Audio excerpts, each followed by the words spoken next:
পবিত্র সিরাতুন নবী সাল্লাল্লাহু আলাইহি ওয়াসাল্লাম মাহফিলের এই পর্যায়ে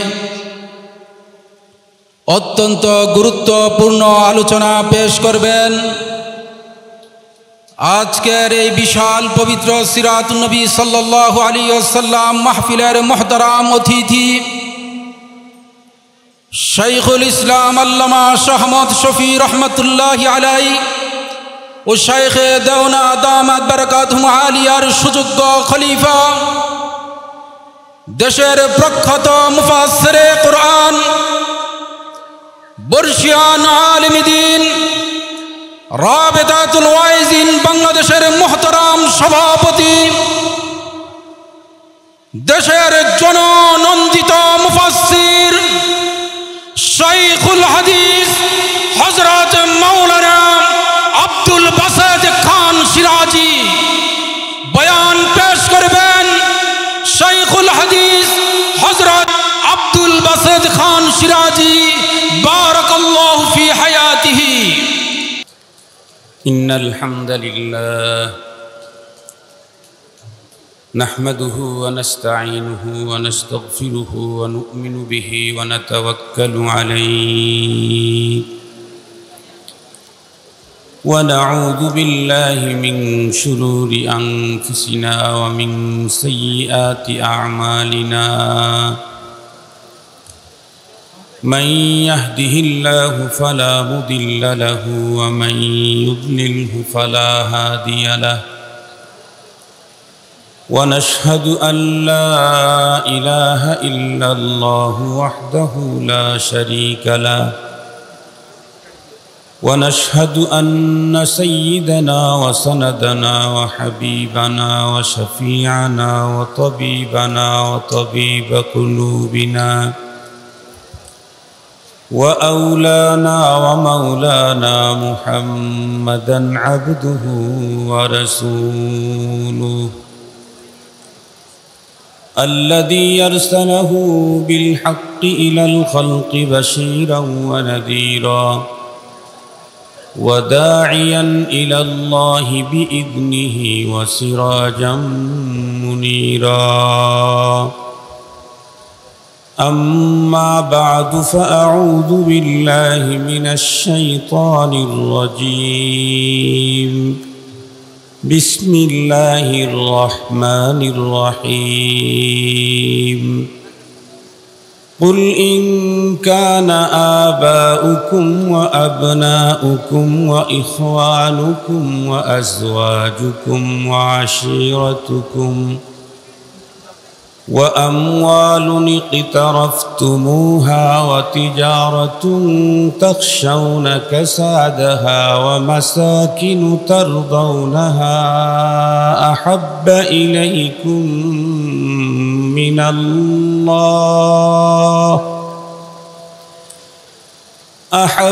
إليكم من الله ورسوله وجهاد في سبيله فتربصوا حتى يأتي الله بأمره والله لا يهدي القوم الفاسقين. وقال نبينا وصفينا وحبيبنا صلى الله عليه وسلم لا يؤمن أحدكم حتى أكون أحب إليه من والده وولده والناس أجمعين أو كما قال عليه الصلاة والسلام.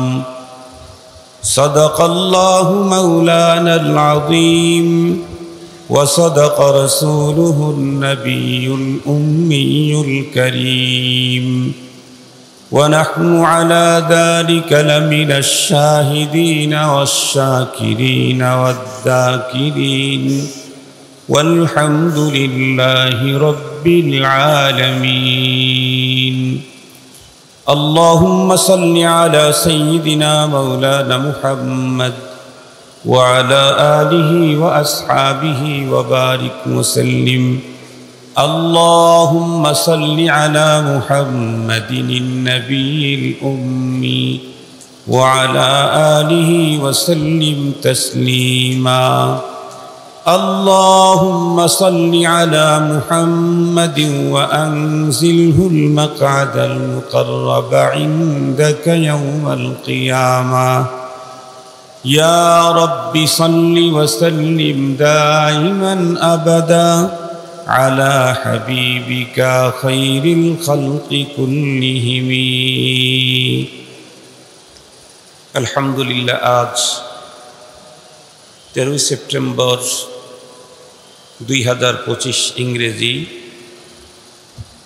শনিবার দিন গত রাত কুমিল্লা জেলা আহলে সুন্নাত ওয়াল জামাত ইমাম পরিষদের ইন্তজামে আয়োজিত সিরাতুন নবী সাল্লাল্লাহু আলাইহি ওয়াসাল্লাম মাহফিলের সদরে ইজলাস সম্মানিত সভাপতি মুআজ্জাজ হযরত বুজুর্গ উলামায়ে কেরাম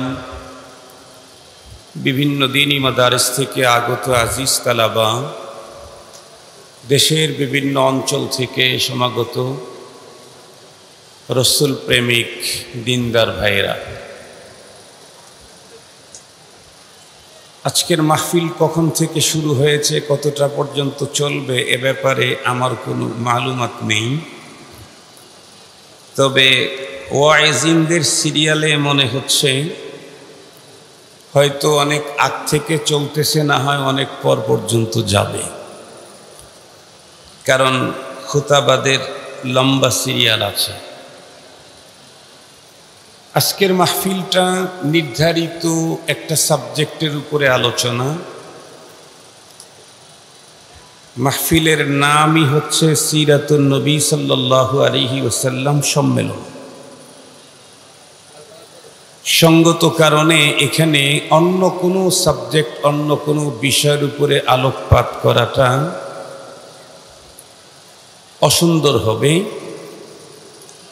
নবী আলাইহিস সালামের সিরতের উপরে আলোচনা করাটাই যথাযথ হবে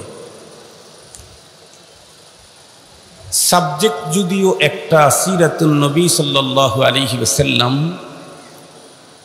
কিন্তু এই এক সাবজেক্ট এত বিশাল সহজে বুঝবার জন্য বলা যেতে পারে বঙ্গোপসাগর তো একটাই কিন্তু বাংলাদেশের সব খাল বিল নদী নালা পুকুর মিলেও এক বঙ্গোপসাগর সমান হবে না বঙ্গোপসাগর কয়টা একটা কিন্তু এদেশের যত হাজার খাল বিল নদী নালা পুকুর আছে সবগুলি মিলালেও একটা বঙ্গোপসাগর হবে না সিরাতুন নবী সাল্লাল্লাহু আলাইহি ওয়াসাল্লামের এই বিষয় একটা নবীজির সিরত কিন্তু এটি তো সাগরের চাইতেও আরো বড় মহাসাগর তবে আলহামদুলিল্লাহ আমার জন্য একটু সুবিধা হয়েছে এখান থেকে বিশেষ একটা সাবজেক্টের উপরে বিশেষ একটা দিক নিয়ে আমাকে আলোচনা করার জন্য বলা হয়েছে সেটি হচ্ছে ইশকে রাসূল সাল্লাল্লাহু আলাইহি ওয়াসাল্লাম মহানবীজির প্রেম ভালোবাসা এই সাবজেক্টের উপরে আমাকে আলোচনা করার জন্য বলা হয়েছে তো ইশকে রাসূলের ব্যাপারে আমি দুই তিনটা দিকে কথা বলব এক নাম্বার হচ্ছে নবী প্রেম মুসলমানদের জন্য কতটুকু জরুরি এক নাম্বার দুই নাম্বার হচ্ছে রাসূল প্রেম প্রমাণ করার পদ্ধতি কি আমি কেমনে বুঝবো যে আমার মধ্যে নবী প্রীতি আছে অথবা আমার ভাই আমার বাবা আমার মা আমার রিলেটিভ আমার আপনজন তাদের ভিতরে রাসূল প্রেম আছে এটা আমি বুঝবো কেমনে এই দুইটা বিষয় নিয়ে আমি আপনাদের খেদমতে আলোচনা করব প্রথম নাম্বার কথা হলো রাসূল প্রেম ঈমানের অঙ্গ রাসূল প্রেম কি বলেন ঈমানের অঙ্গ তার মানে রাসূল প্রেম ছাড়া মুমিন হওয়ার কোনো সুযোগ নাই। যে বলবে আমি মুমিন, তার অন্তরে রসুলের প্রতি প্রেম, ভালোবাসা, মোহাব্বত থাকতে হবে। এখন যে বলবে আমি মুমিন, তার ঈমানের প্রমাণ করতে গেলে নবী প্রেম বাদ দিয়া ঈমানের প্রমাণ সম্ভব না। কিন্তু কথা হলো, কতটুকু নবী প্রেম আমার অন্তরে থাকা দরকার, কতটুকু রসুল প্রীতি আমার অন্তরে থাকা দরকার। এই প্রসঙ্গে সর্বপ্রথম পবিত্র কালামুল্লাহ থেকে খুতবার ভিতরে যে আয়াতে কারিমা তেলাওয়াত করেছি, সে আয়াতে কারিমার তর্জমাটা আপনাদেরকে শোনায় দিলে অনেকটাই আন্দাজ করতে পারবো আমরা যারা নিজেদেরকে মুমিন বলে দাবি করি, নারী আর পুরুষ, তাদের অন্তরে রসুল প্রেমটা কতটুকুন হতে হবে। এ ব্যাপারে খুদ রব্বুল আলামিনের বক্তব্য, ওয়াজ, তার অর্ডার আমি আপনাদের খেদমতে পেশ করছি। আল্লাহ তাআলা বলেন, কুল ইন কানা আবাউকুম ওয়া আবনাউকুম ওয়া ইখওয়ানুকুম ওয়া আজওয়াজুকুম ওয়া আশীরাতুকুম ওয়া আমওয়ালুন ইকতারাফতুমুহা ওয়া তিজারাতুন তাখশাউনা কাসাদাহা ومساكن ترضونها أحب إليكم من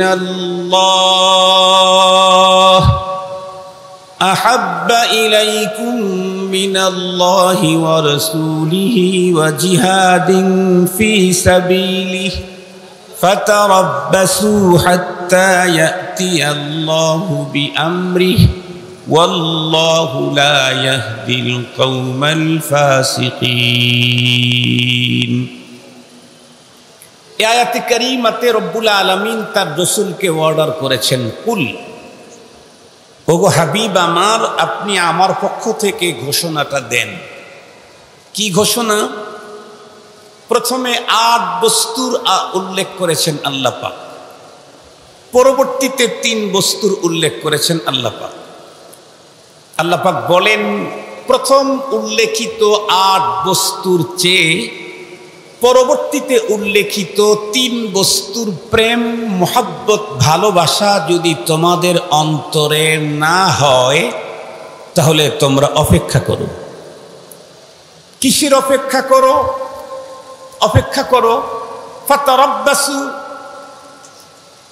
এই ফাতারাব্বাসুটাকে সুন্দর করে সকলকে বোঝাবার জন্য একটা মিসাল দিলে খুব ভালো বুঝবেন। আপনাদের মনে পড়ে কিনা, আমরা যখন ছোট ছিলাম অনেক সময় আব্বু আম্মুকে বলে গেছে ওকে যথা টাইমে বিদ্যালয়ে পৌঁছিয়ে দিও। সে বিদ্যালয় মাদ্রাসা বিদ্যা না জাগতিক বিদ্যা, এটা আর আমি এটাকে ভাগ করলাম না, যে কোনো বিদ্যালয়ে পাঠায় দেওয়ার কথা বলেছে। মাদ্রাসা মাদ্রাসা, স্কুল স্কুল। কিন্তু ছোটবেলায় তো পড়ালেখার চাইতে খেলার প্রতি আগ্রহ বেশি থাকে সবারই। সেই হিসাবে খেলতে গেছি, খেলার সাথীদের সাথে খেলতে অ্যাড হয়ে গেছি। আম্মু, কথার কথা বলি, আম্মু পর্দা করেন, তো আম্মু বাসার ভিতর থেকে ছোট আওয়াজে ডাকতেছেন, তোমার কিন্তু বিদ্যালয়ে যাওয়ার টাইম হয়েছে, দ্রুত চলে আসো। আমি বুঝলাম যে আমার আম্মু তো বোরকা ছাড়া বাইরে বের হয় না, পর্দা করে। সুতরাং এখান থেকে সরে একটু দূরে গেলেই আম্মুর নাগালের বাইরে আমি চলে গেলাম। এই জন্য অন্য সাথীদেরকে চোখে চোখে চোখ মিলায়া কন্ট্যাক্ট করে অন্য জায়গায় খেলার সামগ্রী নিয়ে দূরে চলে গেলাম। মা আর আমাকে পেল না। খেলতেছি তো খেলতেছি, ছোটবেলার খেলা কিন্তু দুপুরের খাবারের চাইতে অনেক বেশি মজা। এই জন্য খেলতে খেলতে সন্ধ্যা হয়ে যায়। বাবা মা কষ্ট বোধ করে, কিন্তু ছেলে আনন্দ বোধ করে। একটা পর্যায়ে বাবা নির্ধারিত টাইমে বাসায় এসে প্রথমে জিজ্ঞাসা করেছেন, ছেলে কই? মা তখন বললেন, আপনার সন্তানকে তো যথাসময়ে মাদ্রাসায় বা বিদ্যালয়ে পৌঁছিয়ে দেওয়ার জন্য চেষ্টা করলাম, ও তো এখান থেকে দূরে চলে গেল লোকদের ভিতরে, আমি তো সেখানে যেতে পারিনি। বাবা তখন সিরিয়াসলি রাগান্বিত, হাতের ভিতরে একটা লাঠি নিয়ে আমাকে খুঁজতে বের হলেন। একটু সামনের দিকে এগোতেই আমি দেখি নাই, কারণ আমি খেলায় মগ্ন। আমার খেলার সাথীদের কারো দৃষ্টিগোচর হয়ে গেছে যে আব্বুর হাতে লাঠি নিয়ে আসছে। সে খুব দ্রুতই আমাকে আঘাত করে হোক অথবা ধাক্কা দিয়ে হোক অথবা মুখে আওয়াজ করে হোক বলল, এই এখনো খেলছো? সে আজদাই লাইতেছে। এ কথা বলতেই আমি তো ঝাইরা পিটা দৌড়। আব্বাজানও রাগের কারণে উনিও আমার কিছু পিছু নিলেন, উনিও একটু দৌড় দিলেন। আব্বার গতির চাইতে আমার গতি অনেক বেশি, কারণ আব্বু তো বড় মানুষ, দৌড়াতে পারে না, লজ্জা। আমার তো ঝামেলা নেই। আমি একটু দৌড়ায় যাই আর পিছনের দিকে তাকাই যে আমার আজরাইলের অবস্থাটা কি। দেখি যে উনি দাঁড়িয়ে গেছেন, তো আমিও দাঁড়ায় যাই। আব্বু তখন আবারও চোখ রাঙিয়ে লাঠিটা হাতের ভিতরে নিয়ে আবার 2-3 কদম আগাতেই আমার ততক্ষণে গতি উঠছে, পিকআপ উঠছে 120 কিলোমিটার। কারণ যদি ধরা খায় তাইলে তো জিন্দিগির সব মিশা করে ফেলবে।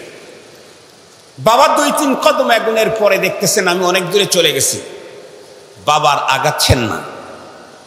আমিও পিছনের দিকে চেয়ে দেখি আব্বু দাঁড়িয়ে আছেন, আমিও দাঁড়িয়ে গেলাম।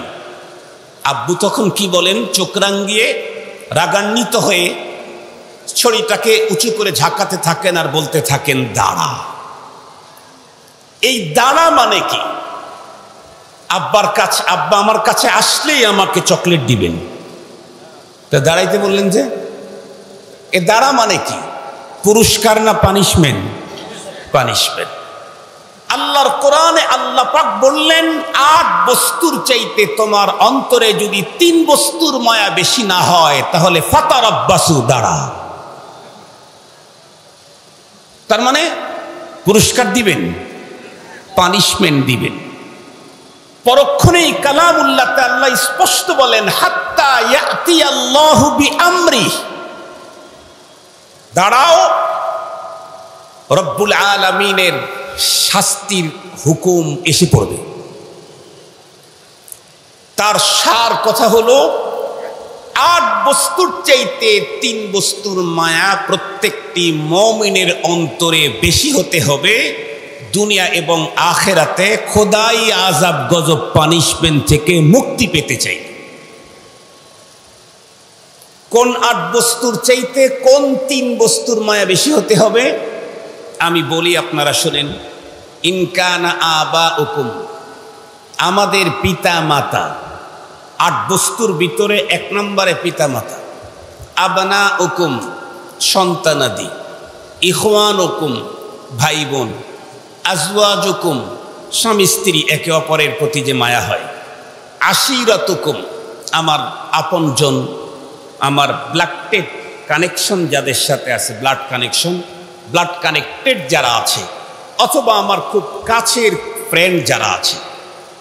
এরপরে হলো ওয়া আমওয়ালুন ইকতারাফতুমুহা, ওই সম্পদ, যেই সম্পদ তুমি অর্জন করো, জমা করো। ওয়া তিজারাতুন তাখশাউনা কাসাদাহা, ওই ব্যবসা, যেই ব্যবসাতে তুমি 24 ঘন্টাই মন্দার আশঙ্কা করো। ওয়া মাসাকিনু তারদাউনাহা, তোমার তো বাড়ি আছে 10টা, কিন্তু লেটেস্ট 11 নম্বর বাড়ি যেটা বানিয়েছো, ওই বাড়িটা তোমার কাছে সবচাইতে বেশি সুন্দর, সবচাইতে বেশি ভালো লাগার, ওই বাড়ির চাইতে, এই 10টার চাইতে না। ওয়া মাসাকিনু তারদাউনাহা, বাড়ি তো আমার 10টা আছেই, কিন্তু 11 নম্বর বাড়ি এখন আমি বানাইলাম, একদম লেটেস্ট, বর্তমান পৃথিবীর সবচাইতে শেষ ঘর সাজানোর সামগ্রী সেখানে আমি লাগিয়ে দিয়েছি, এবং ওইখানে থাকতে আমি খুব স্বাচ্ছন্দ্য বোধ করি। আল্লাহ পাক বলেন, এই 8 বস্তুর চাইতে তোমার অন্তরে মুহাব্বত বেশি থাকতে হবে 3 বস্তুর। এক নাম্বার আল্লাহ, 2 নাম্বার রাসূলুল্লাহ, 3 নাম্বার জিহাদ ফি সাবিলিল্লাহ। বলেন কয়টা? আরো একটু জোরে বলেন তো দেখি কয়টা? এই 3 বস্তুর প্রেম, মোহাব্বত, ভালো লাগা, ভালোবাসা আমার অন্তরে বর্ধিত থাকতে হবে। কয় বস্তুর চাইতে? 8 বস্তু। যেই 8 বস্তুর প্রথমেই আব্বা আম্মা, যে আব্বা আম্মার ব্যাপারে শরীয়ত স্পেশাল আমাদেরকে নির্দেশনা দিয়েছেন। পৃথিবীর সমস্ত মানুষের সাথে আমাকে শরীয়ত ইনসাফ করার অর্ডার করেছেন, কিন্তু আব্বা আম্মার ব্যাপারে কাদা রাব্বুকা আল্লা তা'বুদু ইল্লা ইয়াহু ওয়া বিল ওয়ালিদাইনি ইহসানা। পৃথিবীর সবার সাথে আমি ইনসাফ করলেই চলে, কিন্তু আব্বা আর আম্মার সাথে আমাকে ওয়ার্ডারই করা হয়েছে ইনসাফ করলে চলবে না, আব্বা আর আম্মার সাথে তোমাকে ইনসাফ করতে হবে, এটাই আমার অর্ডার। ইহসান করতে হবে। ইনসাফ পৃথিবীর যে কোনো মানুষের সাথে করলেই খালাস, কিন্তু আব্বা আর আম্মার সাথে যদি আমি ইনসাফ করি এটা হবে না। কি করতে হবে? ইনসাফ না ইহসান? ইহসান। ইনসাফ আর ইহসানের পার্থক্য বুঝাবার টাইম আমার নেই এখন, সময় মতো আপনারা জেনে নিন হযরত উলামায়ে ইকরামদের কাছ থেকে। মুহতারাম হাজিরিন, সেই আব্বা আম্মা যার সন্তুষ্টি, আল্লাহ নিজের সন্তুষ্টির কথা বর্ণনা করেছেন, হাদিসে পাকের মধ্যে এসেছে, নবী আলাইহিস সালাম বর্ণনা করেছেন এই কথা। সেই আব্বা আম্মার চাইতেও অধিক মুহাব্বত করতে হবে আল্লাহকে, রাসূলুল্লাহকে, জিহাদ ফি সাবিলিল্লাহকে। আমার আজকের আলোচনা একটা নিয়ে, সে কে? রাসূলুল্লাহ সাল্লাল্লাহু আলাইহি ওয়াসাল্লাম। তাহলে কোরআন স্পষ্ট বলে দিল, আমার পিতামাতা, আমার সন্তান, আমার স্ত্রী, আমার ভাই বোন, আমার ব্লাড কানেক্টেড, আমার কোনো বন্ধু বান্ধব, ফ্রেন্ড সার্কেল, আমার সম্পদ, আমার ব্যবসা, এমনকি আমার বসবাসের ঘর, এগুলির প্রতি আমার যেই পরিমাণে মায়া আছে তার চাইতে অধিক মায়া হতে হবে মুহাম্মাদুর রাসূলুল্লাহ সাল্লাল্লাহু আলাইহি ওয়াসাল্লামের প্রতি। রসুল প্রেম আমার অন্তরে কতটুকু থাকতে হবে এটা কোরআনের নির্দেশ। এবারে আসেন, রসুল সাল্লাল্লাহু আলাইহি ওয়াসাল্লাম উনি তার মুহাব্বতের ব্যাপারে কোনো নির্দেশনা, কোনো কথা কি বলেছেন? জি, রসুল করিম সাল্লাল্লাহু আলাইহি ওয়াসাল্লাম নিজেও বলেছেন।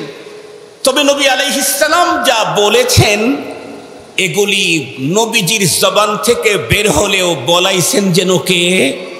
আল্লাহ। ওয়ামা ইয়ানতিকু আনিল হাওয়া ইন হুয়া ইল্লা ওয়াহয়ুন। নবীজি যা বলেছেন সবগুলাই ওহী। সঙ্গত কারণে আমি এখন যেটা বলবো সেইটাও ওহী। ওহী কার কাছ থেকে আসে? আরেকটু জোরে বলেন, ওহী কার কাছ থেকে আসে? আল্লাহর কাছ থেকে ওহী আসে। আমাদের দেশে অনেকের কাছে এপার ওপার থেকেও আসে, এপার ওপার থেকেও আসে। এবং আমাদের দেশের অনেক মুসলমান এমন আছে, আল্লাহ পাকের পক্ষ থেকে যে মেসেজ এসেছে সে মেসেজের কোনো মূল্যই যেন তার কাছে নাই, এর চাইতে ওপারের মেসেজের গুরুত্বই বেশি। এরকম লোক আছে না নাই? শুধু আছে না, বরং সে নিজেকে 1 নম্বরের মুমিন বলে দাবিতে কখনোই পিছে থাকে না। সে 1 নম্বর মুমিনের দাবিদার, অথচ তার কাছে খোদাই মেসেজের চাইতে এপার ওপারের মেসেজের দাম অনেক বেশি। বলুন, এপার ওপারের মেসেজের গুরুত্ব যদি কারো অন্তরে বেশি থাকে, সে সব কিছু হতে পারলেও ইমানদার হওয়ার কোনো সুযোগ নাই। সে হয়তো জজ হবে, ব্যারিস্টার হবে, লয়ার হবে, নেতা হবে, মন্ত্রী হবে, মিনিস্টার হবে, সে অনেক কিছু হতে পারবে, কিন্তু কি হতে পারবে না? আর একটু জোরে বলেন, কি হতে পারবে না? ইমানদার হতে পারবে না। মুহতারাম হাজিরিন, খুব ভালো করে কথাটা বুঝবেন। রাসূল করিম সাল্লাল্লাহু আলাইহি ওয়াসাল্লাম নিজে তার মুহাব্বত কতটুকুন আমাদের অন্তরে রাখতে হবে এ ব্যাপারে আল্লাহ পাক তার রাসূলের মুখ দিয়ে আবার স্পেশালি শব্দও আল্লাহ বলে দেন নাই, মানা বলে দিয়েছেন। নবীজি তার নিজের শব্দেই বলেছেন, লা ইউমিনু আহাদুকুম হাত্তা আকুনা আহাব্বা ইলাইহি মিন ওয়ালিদিহি ওয়া ওয়ালাদিহি ওয়ান নাসি আজমাইন। এক কথায় পৃথিবীর যত রঙের, যত ঢঙ্গের, যত আপন, যত কাছের, যত মানুষ হতে পারে, এক কথা, পৃথিবীর যত রঙের, যত ঢঙ্গের, যত কাছের, যত মানুষ হতে পারে, সবার চাইতে অধিক মুহাব্বত যদি মুহাম্মাদুর রাসূলুল্লাহ সাল্লাল্লাহু আলাইহি ওয়াসাল্লামের আমাদের অন্তরে না হয়, আমার রসুল বললেন, তাহলে তুমি পুরাপুরি মুমিন হতে পারবা না। পুরাপুরি মুমিন হতে চাইলে নবী প্রেম হতে হবে সবকিছুর চাইতে বেশি, এমনকি আমার নিজের জীবনের চাইতেও বেশি হতে হবে। সাইয়েদনা হযরতে ফারুক আযম রাদিয়াল্লাহু তাআলা আনহু রাসূল করিম সাল্লাল্লাহু আলাইহি ওয়াসাল্লামকে একবার বলতেছিলেন, ওগো আল্লাহর হাবিব, পৃথিবীর সব কিছুর চাইতে আপনাকে আমার কাছে অনেক প্রিয়, অনেক বেশি মুহাব্বত লাগে, কিন্তু আমার নিজের চাইতে বেশি লাগে না। বিশ্বনবীজি বললেন, তাহলে তো এখনো তো তুমি পরিপূর্ণ মুমিন হতে পারো নাই, আমার এখনো হয় নাই। হযরতে ওমর ফারুক রাদিয়াল্লাহু তাআলা আনহুর সাথে সাথে আল্লাহ তাআলা তার অন্তরে তার নিজের জীবনের চাইতেও রাসূল প্রেম অধিক ঢুকায় দিলেন। উনি আবার বললেন, এখন আমার কাছে আমার জীবনের চাইতেও আপনার মুহাব্বত আমার অন্তরে বেশি। সুবহানাল্লাহ। এটা কি শুধু হযরত ওমর ফারুক রাদিয়াল্লাহু তাআলা আনহু একাই দেখাইছেন? সমস্ত সাহাবায়ে কেরামের একই কন্ডিশন ছিল, নিজের জীবনের চাইতেও রাসূল করিম সাল্লাল্লাহু আলাইহি ওয়াসাল্লামকে অধিক মুহাব্বত করেছেন। শুধু সাহাবীদের যুগেই নিজের জীবনের চাইতে রাসূলকে বেশি মুহাব্বত করার লোক ছিল না, আজকের পৃথিবীতেও নিজের জীবনের চাইতে রাসূলকে বেশি ভালোবাসা দেওয়ার লোক হাজার হাজার লাখ লাখ আছে। বিগত সময়ে শাপলা চত্বরে তার প্রমাণ হয়েছে। শাপলায় যারা গিয়েছিল, কেউ কোনো হুজুরের মুহাব্বতে যায় নাই, শ্বশুর বাড়ির দাওয়াতেও যায় নাই। শাপলায় যারা গিয়েছিল, শুধুমাত্র কেবলমাত্র রাসূল প্রেম আর ভালোবাসার কারণেই গিয়েছিল। শাপলায় যাইতে যারা পথের ভিতরে শহীদ হয়েছেন, নিজের জীবন দিয়েছেন শুধুই পয়গম্বরের কারণে, তারা হলো মুমিনে কামিল। ওনারা কি বলেন? মুমিনে কামিল। আর মুমিনে কামিল যদি কেউ হয়, রব্বুল আলামিন তাদের জন্য কোরআনে হাকিমে অফার দিয়েছেন, ইন্নাল্লাযীনা আমানু ওয়া আমিলুস সালিহাত কানাত লাহুম জান্নাতুল ফিরদাউসি নুজুলা খালিদিনা ফিহা লা ইয়াবগুনা আনহা হিওয়ালা। কেউ যদি মুমিনে কামিল হয়, রব্বুল আলামিন বলেন, আমি তো মরণের পরে ওকে মেহমানদারি করাবো তো জান্নাতুল ফিরদাউসে। সুবহানাল্লাহ ওয়া বিহামদিহি সুবহানাল্লাহিল আযীম। নরমাল জান্নাতে তার মেহমানদারি হবে না, তার মেহমানদারি হবে জান্নাতুল ফিরদাউসে। এখন কারো জিজ্ঞাসা আসতে পারে, হুজুর, জান্নাতুল ফিরদাউসে মেহমানদারি হবে মুমিনে কামিলের কতদিন? আল্লাহ বলেন খালিদিন। আল্লাহ কি বললেন? একটু জোরে বলেন না কেন? আল্লাহ কি বললেন? আমরা যদি জিজ্ঞাসা করি, আল্লাহ জান্নাতুল ফিরদাউসে আমাদেরকে মেহমানদারি করবেন কতদিন? আল্লাহ বলেন খালিদিন। শুধু খালিদিন বললেন, আবার শেষে বলছেন ফিহি আবাদা, চিরকালের জন্য তোমাকে এখানেই মেহমান হিসাবেই রাখা হবে। জীবনে তোমাকে কোনো কাজ করে খেতে হবে না, তুমি মেহমান। আর ওই জীবন তো এমন, লা ইয়ামুতু ফিহা ওয়ালা ইয়াহইয়া, আর জীবনে কোনোদিন মরণ কাউকে টাচ করতেও পারবে না। মরণ তো দূরের কথা, কোনো দুঃখ, কোনো বেদনা, কোনো ক্লান্তি, কোনো শঙ্কা, কোনো ভীতি জীবনে কোনোদিন সেখানে ঢোকার পারমিশনই নাই। মুহতারাম হাজিরিন, তাহলে আমি দুইটা কথা আপনাদের খেদমতে পেশ করতে চাচ্ছিলাম। একটা হলো রাসূল প্রেম, নবীর ইশক, আমার অন্তরের কতটুকুন প্রয়োজন বলেছি। প্রত্যেকটি মুমিনের জন্য রসুল প্রেম অবধারিত। যে বলবে আমি মুমিন, তার অন্তরে রসুল প্রেম থাকতে হবে। যার অন্তরে রসুল প্রেম নাই, সে নিজেকে মুমিন বলার কোনো অধিকার নাই। এখন তা কতটুকুন থাকতে হবে? হুজুরদের একটু বেশি থাকতে হবে, আর পাবলিকের একটু কম থাকতে হবে। এতক্ষণ আলোচনায় তাই তো বুঝলেন। রাসূল সাল্লাল্লাহু আলাইহি ওয়াসাল্লামের খতমে নবুয়ত, মহানবীজির মহান মর্যাদার আসন, এটাকে সংরক্ষণের জন্য শুধু উলামা আর তোলাবাদেরকেই রাজপথে নামতে হবে, সোহরাওয়ার্দী উদ্যানে যেতে হবে, অথবা জীবন দিতে হবে। আর সাধারণ লোকেরা হুজুরদেরকে পানি খাওয়াইলেই চলবে। কোরআন আর হাদিস থেকে এটাই তো বুঝলেন। আর একটু জোরে বলেন, কোরআন হাদিস থেকে কি বুঝলেন? বেশি তো বলি নাই, কোরআনের এক জায়গা থেকে বলেছি, নবীজির হাদিসের একটা মাত্র বলেছি। বেশি বললে তো এলোমেলো হয়ে যেতে পারে, মাত্র দুইটা বললাম। কি বোঝা গেল? তুমি যেই হও, নারী হও আর পুরুষ হও, শহরের হও আর গ্রামের হও, ছাত্র হও আর টিচার হও, প্রধান উপদেষ্টা হওয়ার উপদেষ্টার ওই কি বলে দফতরের ওই তুমি একজন নাইট গার্ড হও, যেই হও না কেন, মুমিন যদি হতে চাও, এহকাল আর পরকালে আল্লাহর আযাব থেকে নিজেকে যদি 100% মুক্ত করতে চাও, তাহলে তোমার অন্তরে তোমার পিতামাতা, তোমার সন্তানাদি, তোমার ভাই বোন, তোমার ছেলে মেয়ে, তোমার রিলেটিভ আপনজন, তোমার সম্পদ, তোমার ব্যবসা, তোমার ঘরের চাইতেও রসুল প্রেম তোমার অন্তরে বেশি হতে হবে।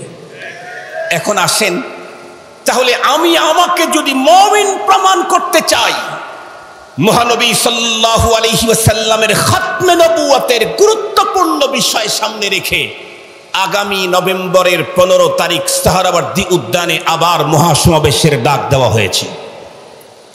সেই দিন দেখা যাবে আল্লাহ ইমানদারদেরকে যেই পরিমাণে রসুল প্রেম প্রদর্শন করতে বলেছেন, ওই পরিমাণে রসুল প্রেম প্রদর্শন করার জন্য কারা কারা সামনের দিকে আগায়, সেই দিন দেখা যাবে।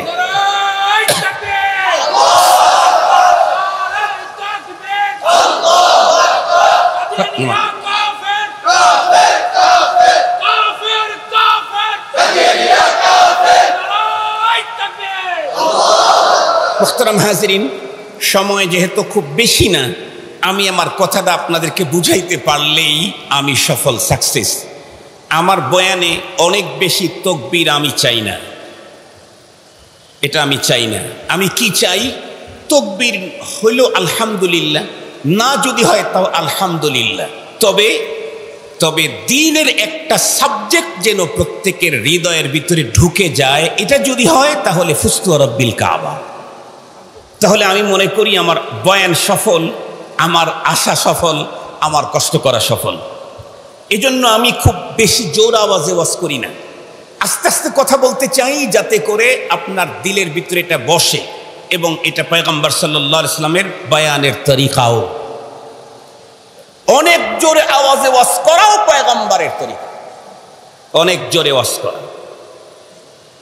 আমি ওইটাকে অবলম্বন করি। খুব ভালো করে বুঝবেন, এতক্ষণ পর্যন্ত আলোচনায় বুঝলাম রসুল প্রেম ছাড়া কেউ মুমিন হতেই পারে না। আর রসুল প্রেম কোন লেভেলের লাগবে সেটাও আমরা জেনে ফেলেছি। পৃথিবীর সবকিছুর চাইতে, এমনকি আমার নিজের জীবনের চাইতেও রসুলুল্লাহকে বেশি ভালোবাসতে হবে। আলহামদুলিল্লাহ, আমাদের দেশের মানুষ আমরা প্রত্যেকে কথায় বড় এক্সপার্ট। বর্তমান সময়ের মানুষ লাসান, কথায় এক্সপার্ট, কাজে আমরা এক্সপার্ট না। খায়রুল কুরুনের মানুষগুলি ফাআল ছিলেন, কাজে এক্সপার্ট ছিলেন, কথা কম বলতেন। আমরা কথা খুব বেশি বলি, অনেক সুন্দর সুন্দর কথা বলি, কিন্তু আমাদের কাজে আমরা এক্সপার্ট না। আমার এদেশের যত ধরনের মুসলমান আছে, ইহাবি, ওয়াহাবি, হানাফি, সালাফি, তারপরে কি আছে, আরো অনেক আছে, ওটা সব নাম বললে আবার অনেকের মনে কষ্ট লাগবে। সব ধরনের মুমিন নারী পুরুষ আমরা দাবি করি আমি রসুলের আশিক। বিশেষ করে রবিউল আউয়াল মাস আসলে তো রসুলুল্লাহর ইশকের আগুন লেগে যায়। সারা বছরে যদি রসুলুল্লাহর ইশক যদি একটু থেমেও থাকে, কিন্তু রবিউল আউয়াল মাস আসলে বাংলাদেশের অনেক জায়গাতে রসুল প্রেমে আগুন লাগে না, লাগে না? আগুন লেগে যায়। র্যালি হয়, খাওয়া হয়, আরো অনেক কিছু হয়, ফুল ছিটানো হয়, অনেক কিছু হয়। আমি ওইটা নিয়েও কথা বলতে চাচ্ছি না আজকে, কারণ আমার সাবজেক্ট তো ওইটা না, আমি ওইটা যাবো কেন? তো সবাই একটা কথায় দাবিতে আমরা খুব এক্সপার্ট, আমি রসুল প্রেমিক, আমি রসুল প্রেমিক, আমি আশিক রসুল। যেই লোকটা তার টোটাল শরীরটাকে নবীজির সুন্নত দিয়ে সাজিয়েছে, উনি তার কর্মের মাধ্যমে ইশকে রসুলের দাবি করেন। যেই মানুষগুলি টোটাল বডিটাকে সুন্নত দিয়ে সাজাইতে পারে নাই, সে তার আওয়াজ দিয়ে রসুল প্রেমের দাবি করেন। আর এটাই দুনিয়ার চিরাচরিত সিস্টেম। চিরাচরিত সিস্টেম কি আপনাদেরকে সহজে বুঝবার জন্য একটা মিসাল দিলে ভালো বুঝবেন। আপনাদের টাউন হলের আশেপাশে ছোটখাটো দোকান দেখবেন এবং অনেক বড় বড় মহাজনদের গোডাউন বা দোকান দেখবেন। আমি যেটা দেখেছি, অনেক বড় ব্যবসায়ী একেবারে এক্সপোর্ট ইম্পোর্টের ব্যবসা করে, এই জাতীয় ব্যবসায়ীর ব্যবসার রুমের ভিতরে শুধুই চেয়ার থাকে, টেলিফোন থাকে, থাকে মেমো, থাকে ব্যাংকের চেক, সেখানে হয়তোবা মালামাল থাকেই না, থাকলেও দুই এক পিস করে থাকে। কিন্তু যেই দোকানটা খুচরা বিক্রি করে, যেমন পান, বিড়ি, সিগারেট, পটেটো চিপস, এই দোকান দেখবেন দোকানের ভিতরের কন্ডিশন কি আল্লাহ জানে। এত মাল ভিতরে রাখার জায়গাই নাই। আপনি যদি পান একটা কিনে একটু চুন নেওয়ার জন্য আগান, তাহলে দেখবেন এত মাল একটা নাকের সাথে, একটা চোখের সাথে, একটা কানের সাথে, একটা গালের সাথে লেগে বাড়ি খাচ্ছে। দেখেন না আপনারা? খুব মাল। তার মানে আপনি চুন নিতে যাবেন, একটা চোখের সাথে লাগছে, একটা কানের সাথে, একটা গালের সাথে, একটা মুখের সাথে লাগছে, এত মাল। যারা সাধারণ মানুষ চিন্তাশীল না, তারা চিন্তা করে, আল্লাহ, এই লোকের যে কি পরিমাণে পুঁজি আর কি পরিমাণে অ্যাসেট, কি পরিমাণে মাল, ভিতরে জায়গা পাচ্ছে না, বাইরে একেবারে শাটারের সাথে চতুর্দিক দিকে ঝুলায় রাখছে, একটু পানে চুন নিতে যাব তাই পারতেছি না, এত মাল। কিন্তু গভীরভাবে যদি একটু ভালো করে সুযোগ করে ভিতরে উকি ঝুঁকি দিয়ে দেখেন, দেখবেন যা আছে সব বারান্দায়, ভিতরে কিছুই নাই। ঠিক বললাম না? ঠিক বললাম? যা আছে সব কোথায়? বারান্দায়, শাটারের সাথে, ঘরের বাইরে, ভিতরে কিছু নাই। বেশির থেকে বেশি চেরা কাতা আছে আর একটা নর্মাল বালিশ আছে ওখানে, অথবা খানা দানা খায় বেচারা গরিব মানুষ, এজন্য অল্প কিছু ওখানে খাবার টাবার আইটেম রেখে দিয়েছে, এছাড়া আর ভিতরে কিচ্ছু নাই। কিন্তু বাহির থেকে মনে হবে আল্লাহ কি পরিমাণে মাল, ভিতরে জায়গা নাই। আমাদের দেশের সেম তদ্রুপ কিছু মানুষ আছে যারা রসুল প্রেম তাদের গোডাউনে ঢুকায় রাখছে, এজন্য তারা এই সাতারে ইশকে রসুল, আশিকে রসুলের স্লোগান অত বেশি দেয় না। কিছু মানুষ আছে যাদের গোডাউনে ভিতরে রসুল প্রেম বলতে কিচ্ছু নাই, এজন্য লাল নীল রঙের বাতি জ্বালায়া বাইরে বড় বড় স্লোগান লাগায়। আমি জিজ্ঞাসা করতে চাই, সত্যিই কি প্রেম মুখে বলার জিনিস না বুকে ধারণ করার জিনিস? প্রেম কি মুখে হয় না বুকে হয়? ভালো করে বুঝে বলবেন। প্রেম মুখে হয় না বুকে হয়? মুখে যেটা হয় সেটা কি? চিটারি। কথা বলেন না কেন? সেটা বাটপাড়ি। কথা বলেন না কেন? সেটা হয় প্রতারণা। যেমন এক ছেলে আর এক মেয়েকে বলছে, আনা উহিব্বুক, আমি তোমারে খুব মোহাব্বত করি, সিরিয়াস মোহাব্বত করি। তো ও যদি একে মোহাব্বত করে, মোহাব্বতের তাকাজা কি? মোহাব্বত তো কোনো কিছু চাইবে। মোহাব্বতের তাকাজা হলো যে যাকে মোহাব্বত করে সে তার মানসা পূরণের জন্য নিজের জীবনটাকে দিতেও দ্বিধা করে না। আর এই পোলায় ওই মাইয়াডারে বলছে আমি তোরে মোহাব্বত করি, কিন্তু একদিন কফিও খাওয়াইতে নিয়ে যায় না।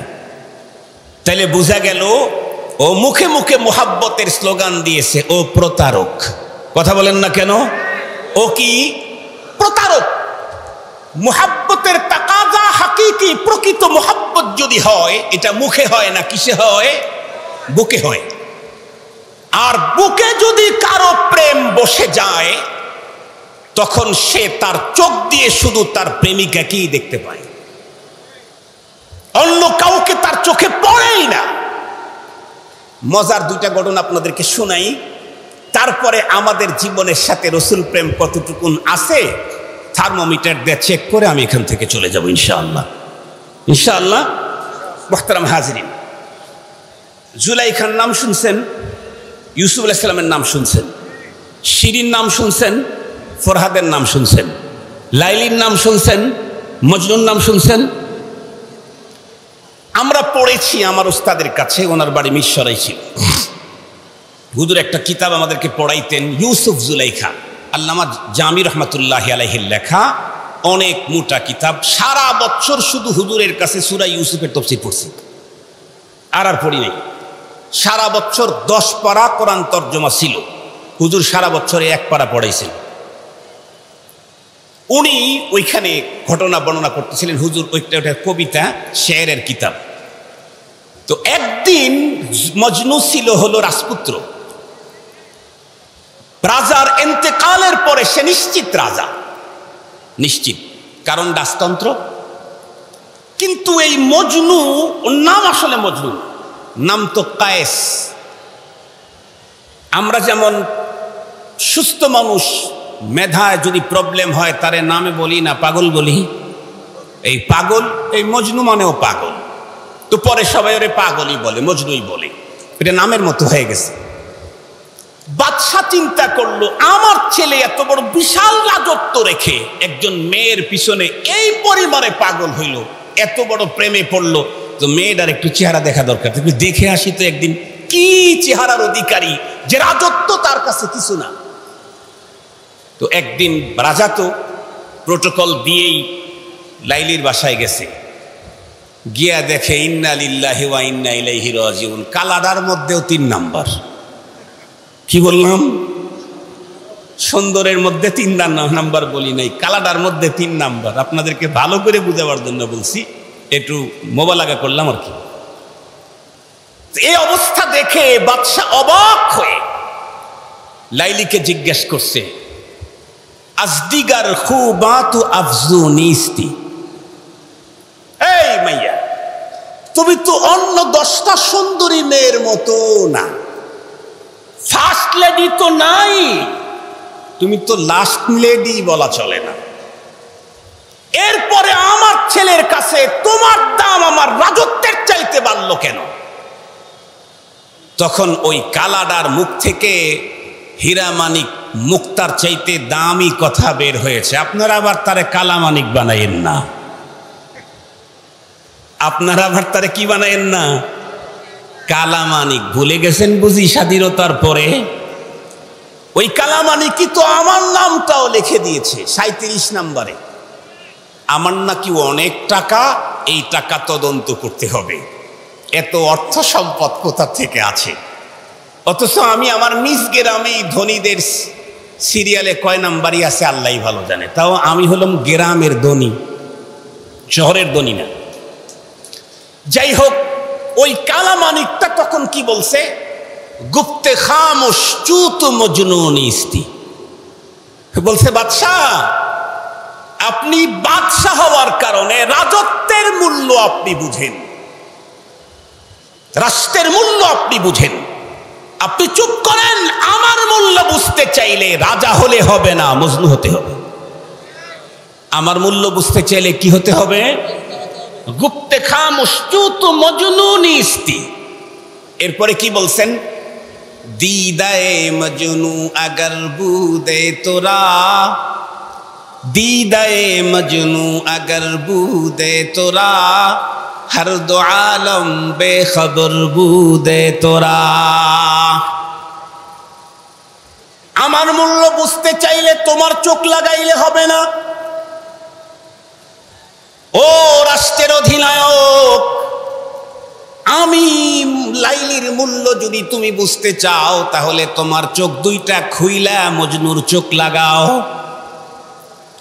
মজনুর চোখ যখন লাগাবে তখন দেখবে তোমার ছোট্ট রাজত্ব কেন, তামাম দুনিয়ার সমস্ত রাজত্ব এক জায়গায় করলেও আমি লাইলি সমান হব না।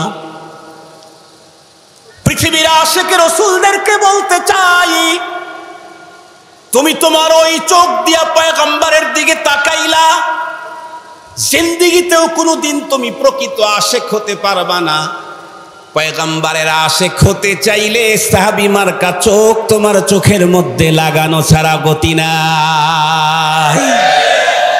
সিদ্দিকী চোখ লাগাও, ফারুকী চোখ লাগাও, হযরত উসমান হযরত আলী মার্কা চোখ লাগাও। তাহলে তোমার কাছে বাংলাদেশের নেতৃত্ব চেয়ার, পাকিস্তান আর ইন্ডিয়ার নেতৃত্ব চেয়ার, বাররে সগীরের নেতৃত্ব আর চেয়ার, তামাম আলমের চেয়ার তোমার কাছে পয়গম্বরের চাইতে কোনো দিন বড় মনে হবে না। সব তোমার কাছে হিচে নিচ মনে হবে, সবচাইতে বড় মনে হবে মুহাম্মদুর রাসূলুল্লাহ সাল্লাল্লাহু আলাইহি ওয়াসাল্লাম।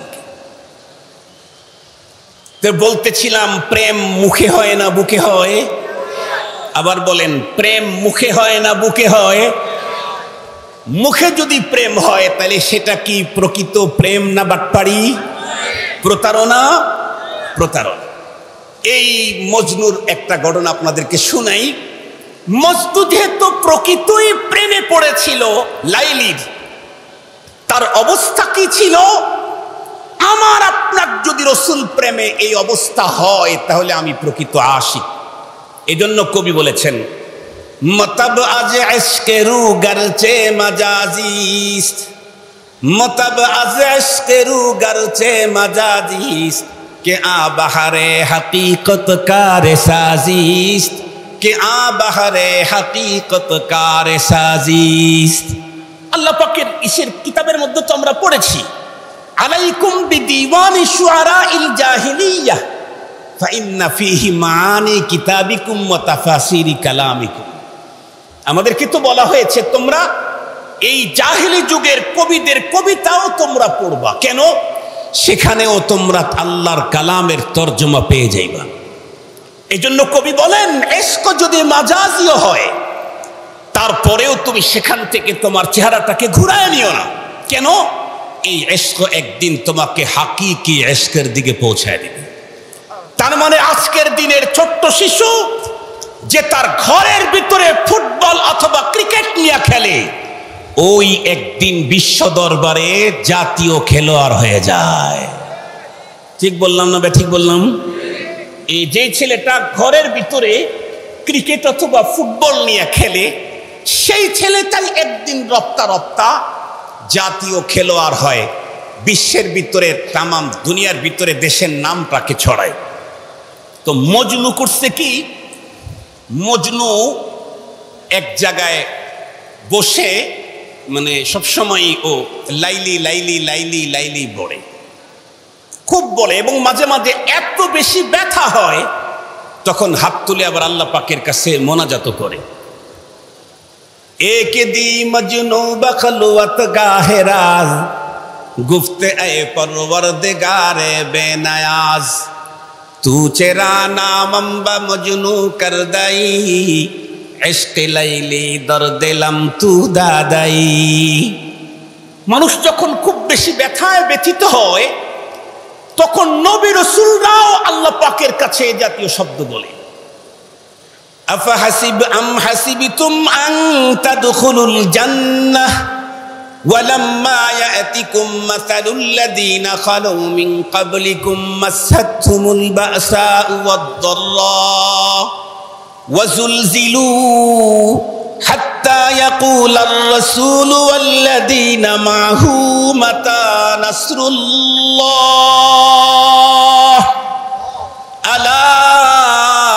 ইন্না নাসরাল্লাহি করিব। বেশি ব্যথায় ব্যথিত হলে তখন মানুষ নিরুপায় হয়ে শেষ পর্যন্ত কার দিকে যায়? লা মালজা ওয়ালা মানজা মিনাল্লাহি ইল্লা ইলাইহি। লা মালজা ওয়ালা মানজা মিনাল্লাহি ইল্লা ইলাইহি। সবাই তখন সেই দিকেই যায়। লাইলির কাছে মেসেজ আসছে যে মজনু তোমার নাম জপতে জপতে খাবার দাবার ছেড়ে দিয়ে ওই মাঠের ভিতরে রাস্তার কোণে বসে আছে। বেচারির অন্তরে মোহাব্বত তো কিছু হবেই, কেন একজন আর একজনকে মোহাব্বত করলে এর আসর ওর অন্তরে কিছু একটা হবেই। ইশকে আউয়াল দর্দ দিলে মাশুকে পয়দা মিশাওয়াদ ताना सूजद समय कै परवाना शैदा मी शवाद। जो जलाता है किसी को, जो जलाता है किसी को, वो भी जलता है जरूर। शमा भी जल जाते हैं परवाना जल जाने के बाद। तो লাইলির অন্তরে তো কিছু একটা আছে। তো লাইলি তার কাজের ছেলেকে বলছে, এই তুই প্রত্যেক দিন সকালবেলা আমি দুধ গ্লাসের ভিতরে দেব, ওই আমার ওই পাগলটা ওই মাঠের ভিতরে রাস্তায় ওখানে লাইলি লাইলি করে বলে, ও না খেয়ে তো মরে যাবে, এটা দিবি আর বলবি এটা তোমার লাইলিয়ে পাঠাইছে। এই খবর দুষ্ট কিছু ছেলে পেলে জেনে ফেলছে। ওরা আগের থেকেই থাকে, ওই তালেই থাকে, কেমনে কে পাওয়া যায়। শেষ পর্যন্ত এক দুইজন রাস্তার ভিতরে খানিক দূরে যায়, বসে বসে ভাব নিছে লাইলি লাইলি করতেছে। এখন এই কাজের ছেলে তো আর চেনে না প্রকৃত মজনুকে আর প্রতারককে। তো যে যায় গিয়া দেখে যে মজনু লাইলি লাইলি করতেছে, ভাবছে তো এটাই তো মজনু হবে। গেলাম লাইলি ছাড়া কিছু বলে না, সেই তো মজনু। পরে বলতেছে, এই লাইলি লাইলি করতেছে, তোমার লাইলি তোমার জন্য গিফট পাঠাইছে। কি গিফট? একেবারে গরম দুধ, 1 নাম্বার পিওর, কোনো ভেজাল ছাড়া। কয় দাও, দুধটা পান করে ওখান থেকে চলে যায়, পরের দিন আবার ওই টাইমে আসে। 3-4 দিন পান করানোর পরে লাইলির চিন্তা করলো, কি রে, কার কাছে আমার দুধ পৌঁছায় আমার কাজের ছেলে? যদি আমার মজনু পাবে, আমার সম্পর্কে একটা মেসেজ আমাকে দিবে না, কথা বলবে না, এই তো আসলে আমার মজনুই না। এই জন্য পরীক্ষা করার জন্য বলছে, এই বেটা তুই কারে দেশ দুধ? কয় না, আমি অরিজিনাল মজনুকেই দেই। তুই অরিজিনাল তুই চেক করলি কেমনে? শুধুই আপনার নাম বলে। ভালো করে বুঝেন, বলছি আমি, প্রেম বুকে হয় না মুখে হয়, এটা মনে রেখেন। প্রেম বুকে হয় না মুখে হয়, এসকো বুকে হয় না মুখে হয়, এটা মনে রাখেন। ওই ভদ্রলোক যে যুবক ওখানে দাঁড়িয়ে আছে, ওর প্রেম বুকে না মুখে? মুখে। আজ লাইলি আজকে বলতেছে, আজকে গিয়ে তুই টেস্ট করবি, আমি যে সিস্টেম শিখিয়ে দেব এটাতে যে পাস করবে তারে দিবি, সেই প্রকৃত মজনু। কি? আজকে শুধু দুধের পেয়ালা নিয়ে যাবি না, আরো 2টা পাত্র নিয়ে যাবি, একটা ছুরি নিয়ে যাবি আর একটা পাত্র নিয়ে যাবি। তারপরে বলে, যে লাইলি লাইলি করতেছে ওকে গিয়া বলবি দুধ পরে দেব, আগে তোমার রানের থেকে এক টুকরো গোশত কেটে এই পাত্রের ভিতরে দাও, তোমার লাইলি তোমার গোশত খেতে খেতে ইচ্ছে করেছে। ঠিক আছে, যে কেটে দিবে তাকেই দিবি, কাটতে থাকলে ছুরিটা টান দিয়ে নিয়ে নিবি, সেই প্রকৃত মজনু। ঠিক আছে। তো গেছে, যাওয়ার পরে বলতেছে যে আজকে তোমাকে দুধ দিব, তার আগে তোমার লাইলি একটা জিনিস চেয়েছে। কি? গোশত একটু কেটে দিতে হবে। ও আস্তে করে উঠে বলে, আমি কি গোশত দেওয়ার মজনু, আমি দুধ খাওয়ার মজনু। ওই বেচারা বেয়াকুফ হয়ে গেল কাজের ছেলেটা, আরে আমি এতদিন কারে দুধ খাওয়াইলাম। পরে পিছনে গিয়া দেখে আর একটা এসছে তার জটিল পদ্ধতিতে। তার মানে ও কয়েকদিন হয় বসে আছে, তো দুধও পায় নাই, পদ্ধতিতে একটু জটিল হবেই। বলতেছে, তুমি কি আসল মজনু? কথা বলে না, তার মানে আরো জটিল। এই তুমি মজনু নাকি? তোমার লাইলি পাঠাইছে গিফট। হ্যাঁ আমি তো। তাই তুমি প্রথমে একটু গোশত কেটে দাও, তারপরে তোমাকে দুধ খাওয়াবো। বলে 4 দিন পর্যন্ত যে দুধ খাইলো সে একটু কাটলো না, আমি না খেয়েই কাটবো? তাহলে বোঝা গেল এও প্রতারক। কথা বলেন না কেন? এও কি প্রকৃত না প্রতারক? প্রতারক। এরপরে গিয়া দেখে একটার অবস্থা একদম বেহাল দশা। পরে গিয়া বলছে, বলার সাথে সাথে বলছে, দাও আমার লাইলি আমার শরীরের কোন জায়গার কতটুকুন গোশত খেতে চায় দাও, আমি কেটে দিচ্ছি। যখন বলছে দাও কেটে দিচ্ছি, ওই যুবক তখন বুঝতে পেরেছে এই হলো প্রকৃত মজনু। মুহতারাম হাজিরিন, প্রকৃত আশিকে রাসূল কারা? শুধু মুখে মুখে ইশকে রাসূল আর ব্যানার লাগাইলে প্রকৃত আশিকে রাসূল হওয়া যায় না, প্রতারক হওয়া যায়। আশিকে রাসূলের প্রমাণ হয় কখন? রাসূলুল্লাহর খতমে নবুয়তের সংরক্ষণে জীবন দেওয়ার প্রশ্ন আসে যখন। প্রকৃত আশিকে রাসূলের প্রমাণ হয় কখন? পয়গম্বরের ইজ্জত রক্ষার জন্য রাজপথে রক্ত ঢেলে দিতে হয় যখন, তখন প্রকৃত আশিকে রাসূলের প্রমাণ হয়। আরো সহজ করে বুঝাইতে চাই আপনাদের, আমার ভাই যারা আছেন, বোন যারা আছেন, দূর থেকে শুনছেন, তাদেরকে আমি বলি, সত্যি করে বলেন, প্রেম কখনো মুখে হয় না, প্রেম হয় কোথায়? বুকে। আর বুকে যদি কারো বাসা বাঁধে, বাবা তাকে ঠেকায়া রাখতে পারে না, সমাজ তাকে ধরে রাখতে পারে না। কথা বলেন না কেন? সমাজ তাকে ধরে রাখতে পারে না। যা তার কুল তাকে তখন তারতম্য করে দেখাবার সুযোগ তখন তার থাকে না। হুব্বুসাইয়ুমি ওয়া ইউসিম্মু, প্রেমের ধরনটাই হলো এমন, যে যাকে মুহাব্বত করে তাকে ছাড়া পৃথিবীর আর কিছুই দেখতে পায় না। প্রেমের ধরনটাই হলো এমন, হুব্বুসাইয়ুমি ওয়া ইউসিম্মু। সঙ্গত কারণেই আমাদেরকে মৌলবাদ বললেও আমাদের কানের ভিতরে ঢোকে না, আমাদেরকে জঙ্গিবাদ বললেও আমাদের কানের ভিতরে ঢোকে না, আমাদেরকে মোল্লাতন্ত্রের ঝামেলা বললেও আমাদের কানের ভিতরে ঢোকে না। কেন? আমরা যে প্রেমে পড়েছি মুহাম্মাদুর রাসূলুল্লাহ। এ কারণে তোমরা যতই বকা দাও, আমাকে রাসূলুল্লাহ থেকে দূরে সরাইতে পারবা না। আমাকে যতই আঘাত করো, রাসূল থেকে আমাকে দূরে সরাইতে পারবা না। আমার দাড়ি দেখে তুমি যতই তিরস্কার করো, এটা আমার কানের ভিতরে ঢোকেই না। আমার টুপি দেখে তুমি যতই তিরস্কার করো, এটা আমার চোখে পড়েই না। আমার নবীর সুন্নত আদায় করতে গিয়ে আমার লুঙ্গি, পায়জামা, প্যান্ট উপরে পরা দেখে তুমি যতই উপহাস করো, এটা আমার মাথার ভিতরে ঢোকেই না। আমি খাবারের প্লেট চেটে খেতে গেলে তুমি যতই আমাকে আনসোসাল বলো, তোমার আনসোসালের শব্দ আমার অন্তর পর্যন্ত যায় না। কেন? আমরা যে প্রেমে পড়ছি একজনের, উনি কে?